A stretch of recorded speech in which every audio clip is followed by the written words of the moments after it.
Halo,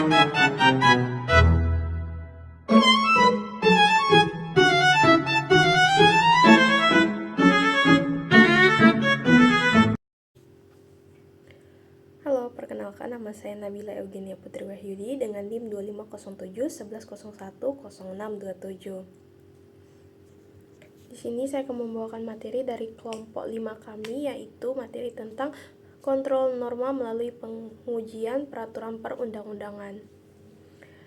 Di sini, dalam Undang-Undang Negara Indonesia, mekanisme kontrol norma lewat pengujian peraturan perundang-undangan menjaga tegaknya prinsip negara hukum dan supremasi konstitusi.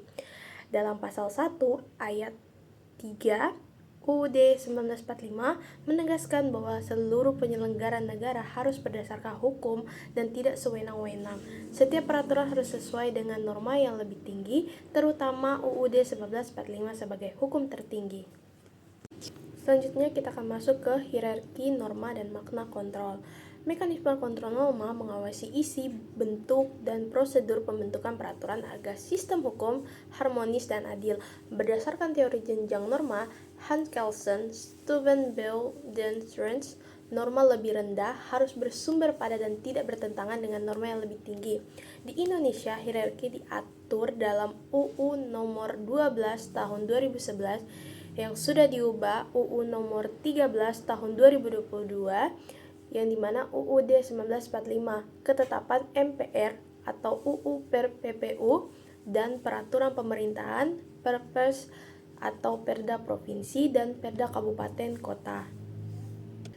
Judicial review, yang dimana inti mekanisme kontrol dalam norma, yang dimana judicial review adalah kewenangan peradilan untuk menguji kesesuaian peraturan terhadap norma yang lebih tinggi, yang dimana fungsi utamanya adalah mengontrol kekuasaan legislatif dan eksekutif agar tidak menghasilkan peraturan yang bertentangan dengan konstitusi atau merugikan hak warga negara. Konsep ini berkembang sejak Marbury v. Madison 1803 dan diadopsi oleh banyak negara termasuk Indonesia. Selain itu ada juga peran Mahkamah Konstitusi, yang dimana Mahkamah Konstitusi memiliki kewenangan dalam menguji undang-undang terhadap UUD 1945 pasal 24C ayat 1 UUD 1945. Dibentuk pasca reformasi untuk memperkuat checks and balance serta perlindungan konstitusi.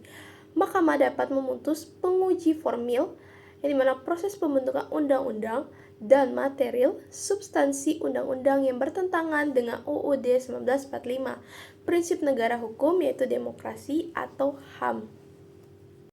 Di sini kita masuk di pengujian formil dan material.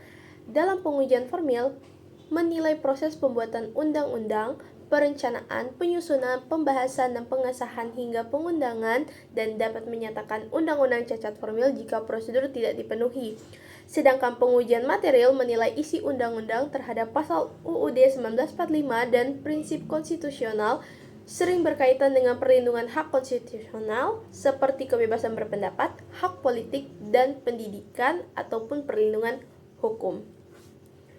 Di sini kita masuk ke peran checks and balance dan perlindungan HAM. Kontrol norma adalah implementasi prinsip checks and balance. Legislatif diawasi yudikatif, yang dimana mencegah konsentrasi kekuasaan. Judicial review juga menjadi saran perlindungan HAM. Banyak keputusan MK menyangkut hak memilih, kebebasan pers, hak lingkungan hidup, dan akses keadilan. Masyarakat mendapat akses konstitusional untuk menolak peraturan yang merugikan. Selain itu, ada juga tantangan praktis dan mekanisme non-yudisial, yang dimana pelaksanaan kontrol norma menghadapi tantangan, yaitu jumlah peraturan yang banyak menyebabkan tumpang tindih dan disharmonisasi, kualitas pembentukan rendah, menyebabkan multitafsir, serta kurangnya pemahaman publik tentang hak mengajukan judicial review. Selain itu, judicial review ada legislative review DPR dan juga executive review yaitu pemerintahan, namun judicial review dianggap paling independen. Selain itu kita masuk ke kesimpulan, yaitu Mekanisme pengujian peraturan perundang-undangan adalah pilar utama hukum tata negara Indonesia yang menjaga supremasi konstitusi, keseimbangan kekuasaan, kepastian hukum, dan perlindungan hak warga. Diperlukan penguatan kualitas pembentukan peraturan, peningkatan kapasitas lembaga peradilan, dan edukasi hukum publik agar mekanisme kontrol norma bekerja efektif dan demokrasi konstitusional dapat terwujud. Itu dia materi dari kelompok 5. Terima kasih atas perhatiannya.